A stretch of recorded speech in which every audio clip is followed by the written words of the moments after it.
নমস্কার বন্ধুরা, এমএল স্টুডিওর পক্ষ থেকে জানাই সবাইকে আন্তরিক অভিনন্দন। আজ আমি একটা ছোট্ট অন্নপ্রাশনের রিলস বানাচ্ছি।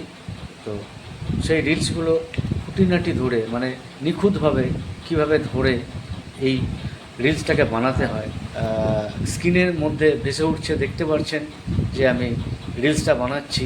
এই রিলসটা বানাতে বেশ সময় লাগে এবং এই দেখুন তার টাইম লাইন কীভাবে আমি ছোট্ট ছোট্ট ভিডিও শ্যুট করেছি তার ক্লিপের মাধ্যমে সেই সুন্দর মুহূর্তটাকে তুলে ধরার জন্যে যে এডিটিং, সেই এডিটিংটা আমি করছি।